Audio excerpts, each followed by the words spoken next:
Au début de ce mois d'août, plusieurs disparitions ont bouleversé le monde de la musique, du cinéma et du sport. Derrière ces départs, un même combat revient, le cancer. Resté surtout jusqu'à la fin, car la personnalité classée numéro 1 n'avait que 26 ans et son courage face à la maladie avait bouleversé plus d'1 million de personnes. Avant de commencer, abonnez-vous à la chaîne, activez la cloche et dites-nous dans les commentaires quelle disparition vous a le plus bouleversé. Numéro 8, Brian Smith. Brian Smith est mort le 12 août à l'âge de 59 ans après un combat contre un cancer agressif. Ancien joueur international de rugby, il avait la particularité d'avoir représenté 2 nations au plus haut niveau, l'Australie puis l'Irlande. Après sa carrière, Brian Smith devient entraîneur. Il travaille notamment avec l'Angleterre et les London Irish avant de revenir en Australie pour transmettre son expérience aux jeunes joueurs. Sa disparition a suscité de nombreux hommages. D'anciens joueurs ont rappelé son intelligence du jeu, son enthousiasme et sa capacité à faire progresser ceux qu'il entraînait. À 59 ans, il laisse derrière lui sa famille et une vie entièrement consacrée au rugby. Numéro 7, Sidney Tole. Sidney Tole est morte le 5 août à seulement 26 ans après près de 3 années de combat contre un cholangiocarcinome, un cancer rare des voies biliaires. Elle avait 23 ans lorsque les médecins lui annoncent qu'elle souffre d'un cancer de stade 4. À un âge où beaucoup commencent à peine leur vie professionnelle, Sidney se retrouve confrontée aux opérations, à la chimiothérapie, aux essais cliniques et aux hospitalisations.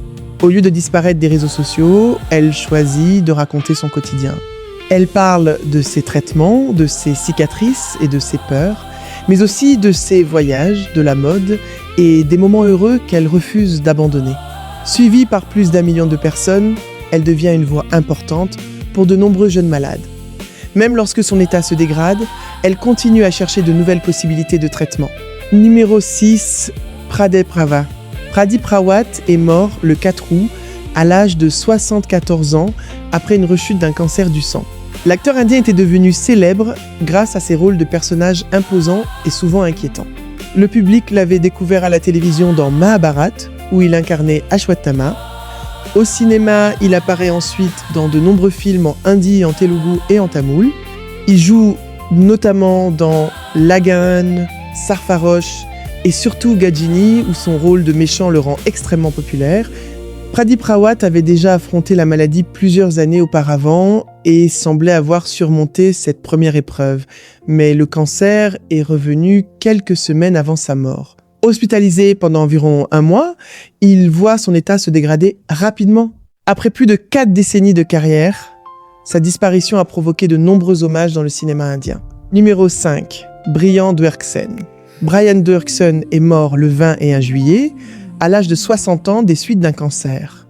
Auteur, compositeur et chanteur canadien, il était l'une des grandes figures de la musique chrétienne contemporaine.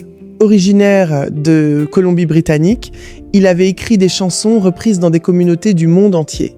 Parmi elles figurent Come, Now is the Time to Worship, Refiner's Fire, Faithful One et plusieurs autres titres devenus familiers à des millions de croyants.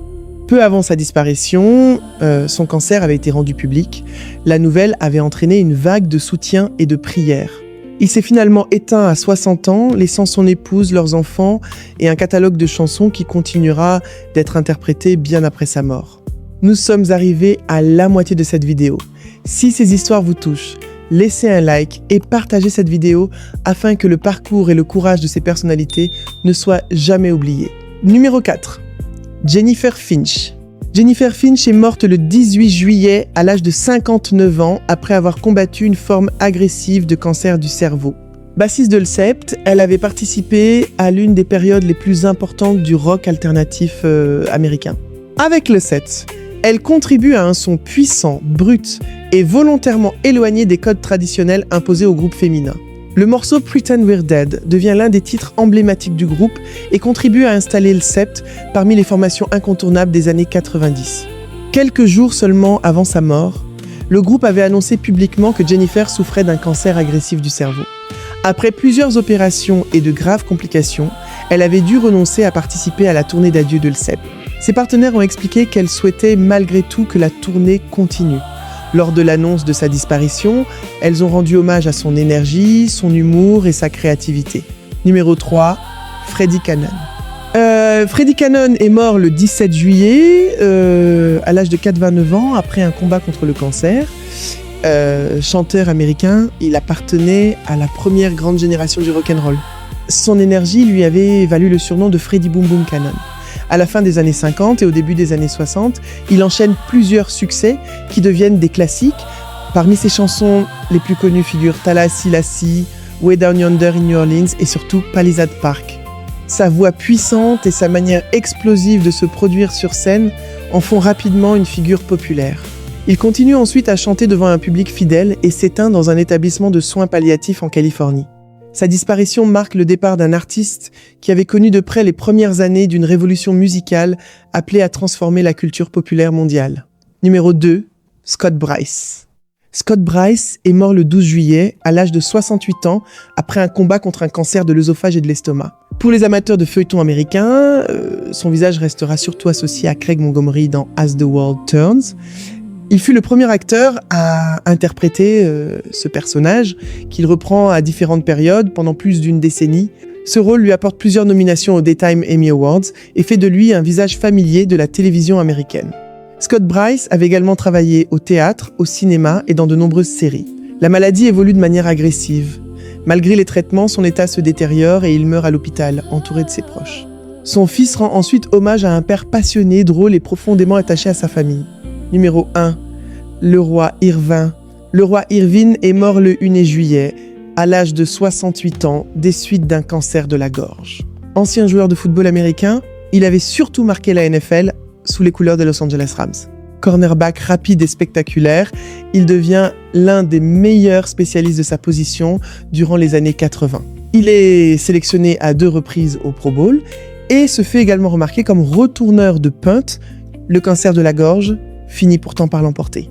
Sa disparition à 68 ans suscite de nombreux hommages dans le football américain, notamment chez les supporters qui se souvenaient de ses interceptions et de ses retours spectaculaires. Son parcours rappelle que derrière les statistiques et les images de compétition demeurent des hommes dont les combats personnels se déroulent souvent loin des stades. Ces 8 disparitions, survenues à quelques semaines d'intervalle, montrent une nouvelle fois que le cancer peut toucher tous les âges et tous les milieux.